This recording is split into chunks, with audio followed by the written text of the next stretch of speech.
جتنے میرے کنیکشنز تھے, جو جتنا مجھے عزت ملتی تھی, برطانیہ کی میں بات کر رہا ہوں, میں نے تو کبھی نہیں سوچا کہ میں اپنے ملک کے علاوہ کہیں رہ سکتا ہوں.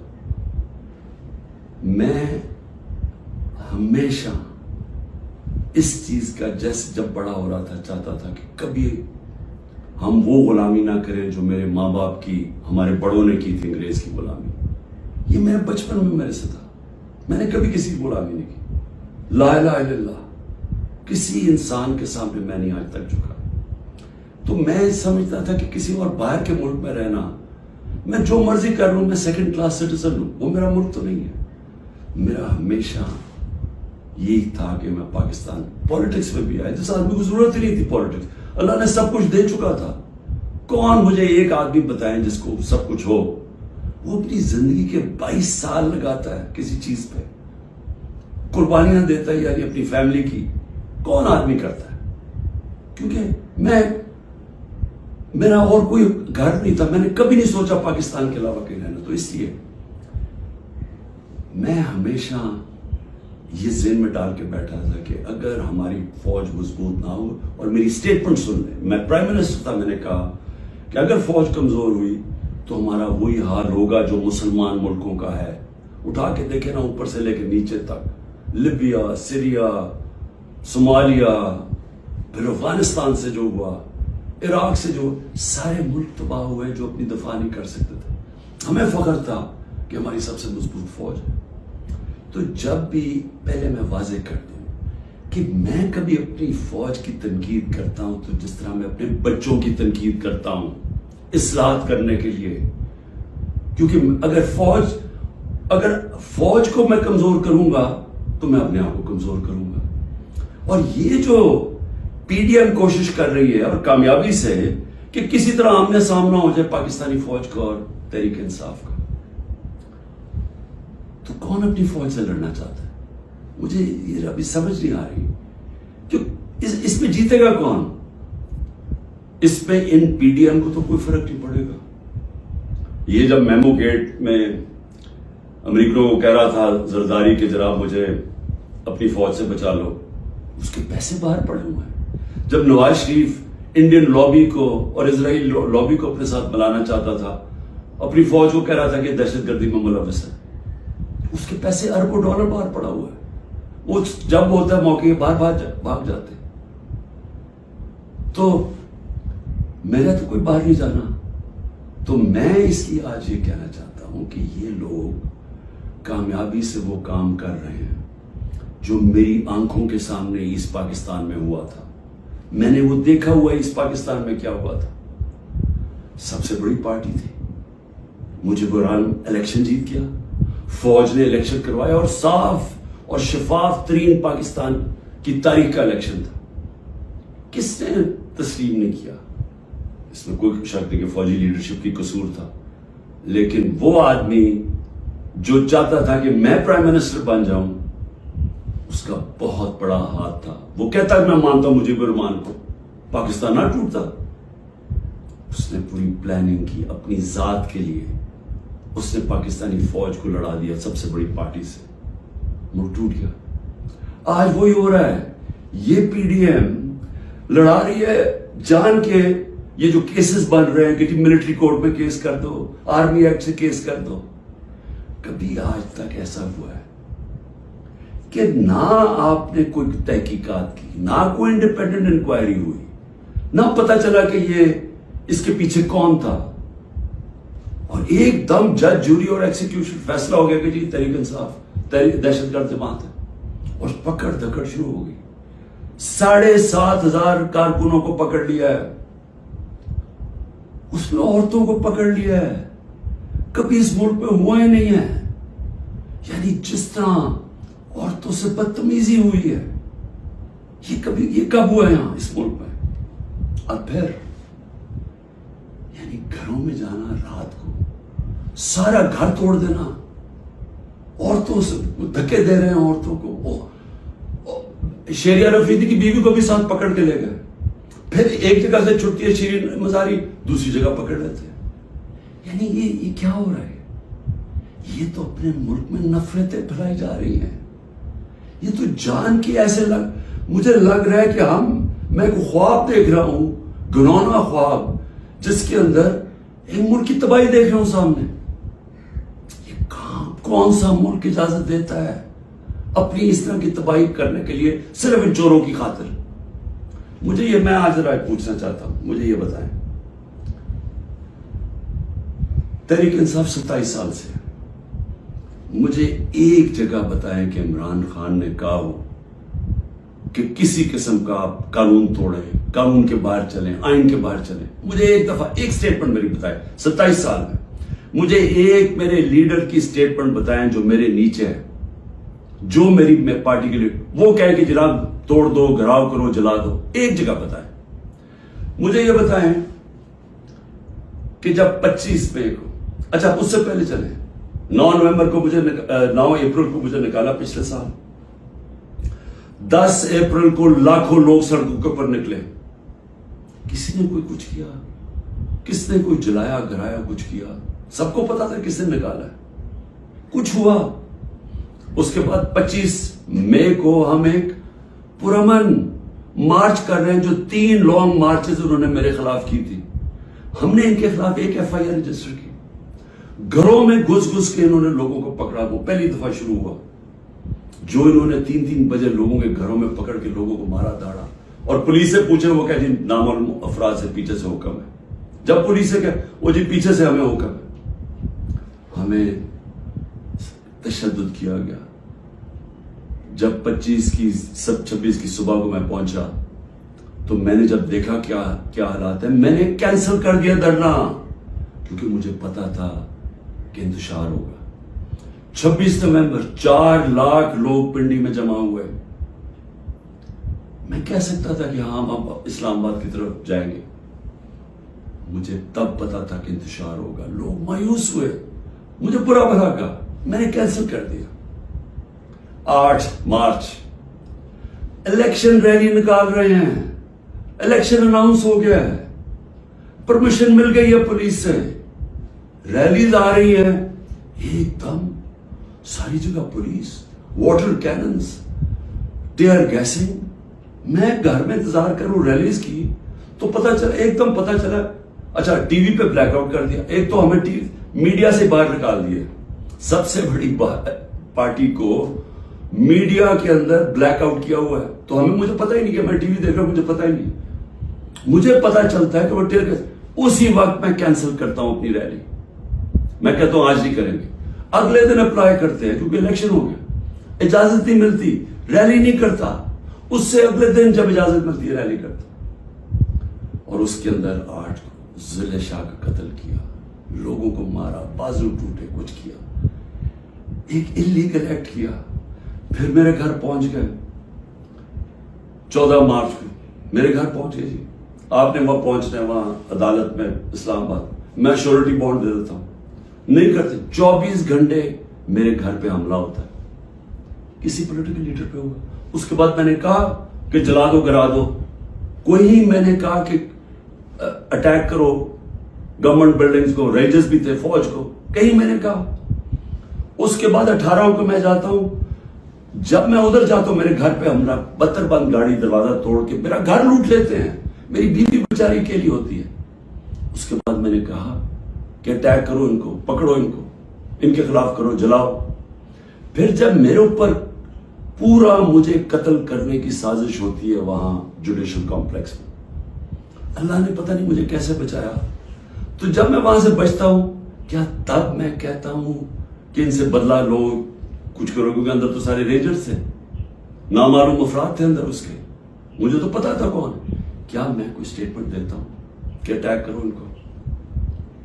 تو میں سمجھنے کی کوشش کر رہا ہوں کہ جب یہ مجھے پکڑتے ہیں وہاں سے، میں صبح 9 مئی کو جانے سے پہلے کہتا ہوں کہ اگر وارنٹ ہے تو میں تیار ہوں ریسٹ دینے کے لیے، میری سٹیٹمنٹ ہے۔ اور میں نے کہا کہ اس کے کانسیکوینسز ہو سکتے ہیں اگر آپ نے مجھے اس طرح اٹھایا، آپ کو تیار ہونا چاہیے، تو مجھے اس دن پتا تھا انہوں نے کچھ کرنا ہے۔ آرام سے پکڑ لیتے، پولیس سے پکڑوا دیتے، ساری دنیا کے اندر امیج گیا ہے کہ پہلے شیشے توڑ کے سر پہ میرے ڈنڈا مارا، لوگوں کو زخمی کیا اور مجھے ایسے پکڑ کے لے کے جا رہے جیسے کوئی دہشت گرد ہے کہ پاکستان کا سب سے بڑی ڈیموکریٹک پارٹی کا سربراہ نہیں. 12 الیکشن اسمبلی میں نیشنل اسمبلی کے جیتا ہوں جو ورلڈ ریکارڈ ہے، اور ایسے لے کے جا رہے ہیں جیسے میں نے کوئی جرم، میں کوئی دہشت گرد ہوں. اب اس کے جو امیجز تھے اس کا رد عمل آنا تھا. اور یہاں میں کہنا چاہتا ہوں کہ یہ پوری سازش ہوئی ہے، انہوں نے بڑی پلاننگ کے تحت کیا. ہمارے پاس اب ساری ایویڈنس آ گئی ہے، ہم عدالت پہ جانے لگے کہ جوڈیشل کمیشن بنائی جائے، تحقیقات کی جائے کہ ایک پارٹی نے اتنی اپنی طویل سٹرگل میں جب اس نے کبھی وائلنس کی طرف گئی ہی نہیں ہے تو وہ ایک دم یہ کیسے جا کے جلانا شروع ہوگا. اور اس کو تو اس کے اوپر تو سب سے پہلے آئی جی پنجاب کو بلائیں. یہ جو جناح ہاؤس میں ہوا ہے، یہ ہم وہاں وہ لوگ بتا رہے ہیں، میں جب ادھر تھا پولیس لائنز کے اندر انہوں نے مجھے رکھا ہوا تھا، تو وہاں جب مظاہرین آئے تو وہ بھی اتنی دور تھے تو پولیس نے ان کے اوپر اٹیک کر دیا، شیلنگ کر دی. تو یہاں لبرٹی سے لوگ جا رہے ہیں ادھر، تو کدھر تھی پولیس؟ یہ کس نے کیا ہے؟ اگر اس کی صحیح تحقیقات ہو جائے تو پتہ چل جائے گا اس سازش کے پیچھے کون تھا، کون اس کو استعمال کرنا چاہتا تھا ایک پوری پارٹی کو بین کرنے کے لیے، قلعدم کرنے کے لیے. یہ جو 7,000 7,500 لوگوں کو جیلوں میں ڈالا ہے، یہ پہلے سے پری پلان تھا. اس کو بہانا مار کے تو ساری پارٹی کو جیل میں ڈالنا تھا. اور پھر یہ جو لوگوں کو کہا جا رہا ہے کہ جی اب پارٹی چھوڑ دے، یا جو اناؤنسمنٹس ہیں، مجھے یہ سمجھ نہیں آ رہی کہ کیا جو یہ کر رہے ہیں ان کو سمجھ آ رہی ہے کہ یہ پاکستان کدھر جا رہا ہے. کیونکہ پی ڈی ایم تو چاہتی ہے یہ، وہ جو لندن میں بیٹھا ہوا ہے اس کو کوئی فرق نہیں پڑا کہ ملک کا ادارے جائیں، آئین جائے، ملک کی فوج بدنام ہو، اس کو کوئی فرق نہیں پڑا کیونکہ اس نے خود فوج بڑی بدنام کی ہوئی ہے پہلے. اس کو نہیں فرق پڑا. فرق ہم سب کو پڑ رہا ہے. یہ جن کا جینا مرنا ہے پاکستان میں، خوف ہمیں آ رہا ہے اس چیز کا. اور یہ مجھے افسوس سے کہنا پڑتا ہے کہ اس کے اندر اگر کوئی یہ سمجھ رہا ہے کہ یہ اسٹریٹجی سے کوئی سب سے بڑی پارٹی ختم ہو جائے گی، وہ پارٹی اس لیے نہیں ختم ہو سکتی. ذرا پھر سے یہ دیکھ لیں، جس پارٹی کے پاس 70% اس کی مقبولیت ہو ملک میں، آپ اس کو ختم نہیں کر سکتے. لوگ بھی چھوڑ دیں، لوگوں کو جو بھی کہیں ان کو چھڑوا بھی دیں کہ جی ہم نہیں جا رہے، پریشر ڈال کے، اس سے پارٹی نہیں ختم ہونے لگی. پارٹی کا ٹکٹ پھر بھی جیتے گا. یہ جو راستہ ہے یہ تو پاکستان کی تباہی ہے. اور صرف یہ جو باقی پی ڈی ایم جو ریلو کٹے ہیں، جن کا نہ ووٹ بینک ہے نہ کچھ ہے، جو مزے لے رہے ہیں اقتدار کے، یہ صرف یہ کی کوشش یہ ہے کہ فوج کو پاکستان کی سب سے بڑی پارٹی سے لڑایا جائے. یہ ہے سازش.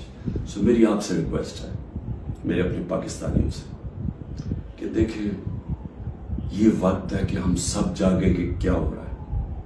یہ جو خوف اور ہراساں پھیلایا جا رہا ہے، اس کا صرف ایک ہی مقصد ہے کہ لوگ چپ کر کے بیٹھ جائیں. یہ جو عورتوں سے کر رہے ہیں، یعنی میں پھر سے یہ کہنا چاہتا ہوں کہ مجھے تو ابھی سمجھ نہیں آ رہی کہ یہ ہم کون سی دنیا میں ہیں. ہمارے ملک، ہماری جو دین ہے، ہماری تو روایتیں، چادر اور چار دیواری، میں نے تو کبھی ایسا نہیں دیکھا. مجھے صرف ایک ہی چیز سمجھ آ رہی ہے کہ یہ کوئی خوف پیدا کرنا چاہ رہے ہیں. اور مجھے ڈر یہ ہے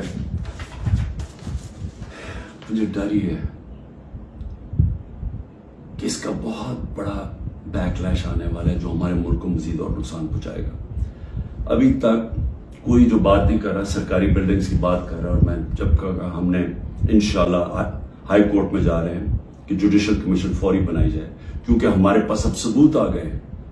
ہر جگہ ہمیں لوگ نظر آئے جو ہماری پارٹی کے نہیں تھے، جن کے پاس بندوقیں بھی تھی، پسٹل بھی تھے، جو آگے کہہ رہے تھے کہ اٹیک کرو کور کمانڈر ہاؤس. میاں والی کے لوگ اتنے خوش تھے، وہ جو ہمارا جہاز چوک جیسے کہتے تھے، وہ کس سے جلایا؟ وہ تو سارے ایک میرا کارکن کہہ رہا ہے کہ جب ان کو پتا چلا انہوں نے روکنے کی کوشش کی.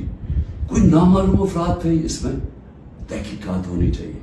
جس طرح جناح ہاؤس, ریڈیو پاکستان کیسے جل گیا؟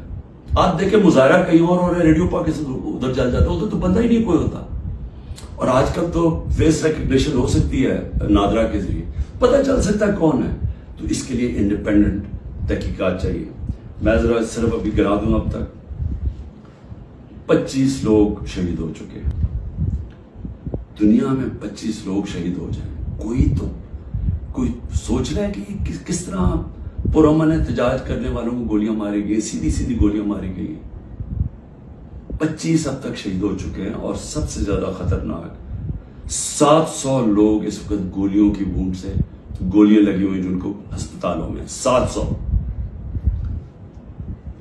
اب تک 7,500 ہمارے کارکنوں کو جیلوں میں ڈالا ہوا ہے. 7,500, جس میں میں نے کہا خواتین کی بھی ایک تعداد ہے. اور ہمیں سب سے زیادہ خوف ہے کہ ان سے بڑا برا برتاؤ کیا جا رہا ہے. اور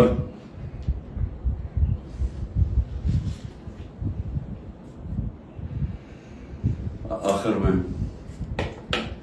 میں نے ابھی سنا ہے کہ جناب 40 دہشت گرد میرے گھر میں ہیں جن کو میں نے پناہ دی ہوئی ہے, اور کہا جی کہ ہم ان کے اوپر کوئی گھر کے اوپر کاروائی ہوگی 40 دہشت گرد کو پکڑنے کے لیے. میری ریکویسٹ ہے آپ کو کہ 40 دہشت گرد اگر گھر میں ہیں تو میری زندگی کو بھی خطرہ ہے. مہربانی کر کے ضرور آئے یہاں, لیکن اس طرح نہ آئے کہ کوئی دعویٰ بول کے اس طرح کریں, سرچ وارنٹ لے کے آئیں ایک محسن معاشرے کی طرح. آئیں کہ کوئی نام تو دیں یہ دہشت گرد ہے کون, اور آئیں ہم آپ کو ساری دکھا دیتے ہیں گھر میں کدھر ہے, کتنے دہشت گرد ہیں. شاید میرا ہی فائدہ کروا دیں گے کہ اگر کوئی چھپا ہوا وہ دہشت گرد ہے. لیکن اس کو ایک بہانہ نہ بنائیں.